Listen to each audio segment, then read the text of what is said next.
கர்த்தருக்கு ஸ்தோத்திரம். கர்த்தராகிய இயேசு கிறிஸ்துவின் இன்ப நாமத்தில் இனிய வாழ்த்துக்கள். இன்றைய தியானத்திற்காக ஜெபித்த பொழுது தேவன் தந்த வசனம் சங்கீதங்களின் புஸ்தகம் 103 சங்கீதம் 21 வசனம். கர்த்தருக்கு பிரியமானதை செய்து அவர் பணிவிடைக்காரராயிருக்கிற அவருடைய சர்வ சேனைகளே அவரை ஸ்தோத்தரிங்கள். நம்முடைய கர்த்தராகிய இயேசு கிறிஸ்து துதிக்கப்படத்தக்கவர். அவர் ஆராதனைக்குரியவர், அவர் மகிமைக்குரியவர். இந்த தேவனை ஆராதிப்பதுதான் தேவன் படைத்த ஒவ்வொரு சிருஷ்டிக்கும் வேலை. மனுஷர்களாகிய நாமும் கூட கர்த்தரை துதிக்க, ஸ்தோத்தரிக்க, தொழுது கொள்ளவே படைக்கப்பட்டோம். இந்த வசனம் சொல்லுகிறது, கர்த்தருக்கு பிரியமானதை செய்து அவர் பணிவிடைக்காரராயிருக்கிற அவருடைய சர்வ சேனைகளே அவரை துதியுங்கள். தேவன் படைத்த சர்வ சேனைகளும் அவருடைய சகல சிருஷ்டிப்புகளும் அவரை துதிக்க வேண்டும்.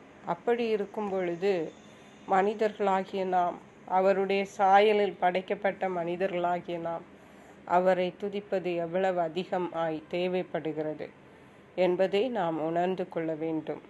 கர்த்தரை ஆராதிப்பதில் ஒரு நாளும் நாம் சோர்ந்து போகக்கூடாது, பின்வாங்கியும் போகக்கூடாது. தேவனை ஆராதிக்கவே நாம் படைக்கப்பட்டோம். நாம் அவருடைய கரத்தின் கிரியைகள். அவர் நம்மை உண்டாக்கினவர்.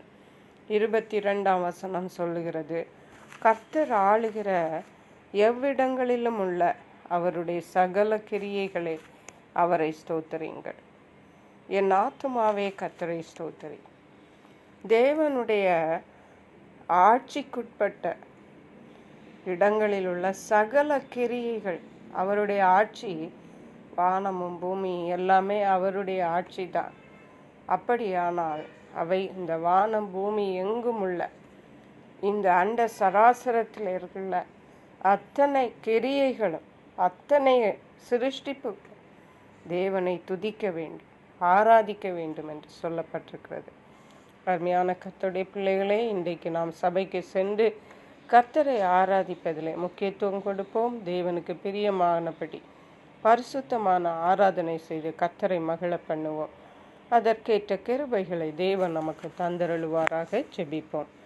எங்களை கிருபையா நேசித்து பாதுகாத்து வழி நடத்துகிற எங்கள் அன்பின் தகப்பனே, ஆசீர்வதிக்கப்பட்ட இந்த நல்ல நாளுக்காக நன்றி. இந்த வேளையிலும் இந்த ஓய்வு நாளை நாங்கள் பரிசுத்தமாய் கர்த்தருக்கென்று ஆசரிக்கவும், இந்த ஓய்வு நாளில் நாங்கள் ஒவ்வொரு நாளும் கர்த்தரை துதித்து ஸ்தோத்தரிக்க, நம்மை ஆராதிக்க, தொழுது கொள்ள கர்த்தரங்களுக்கு கிருபை தர வேணுமாறு ஜெபிக்கிறோம். இயேசு கிறிஸ்து நன்றி. பரிசுத்த ஆவியானவரை துதிக்கான மகிமை மக்கை செலுத்துகிறோம்.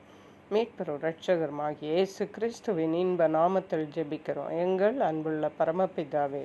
ஆமென். God bless you.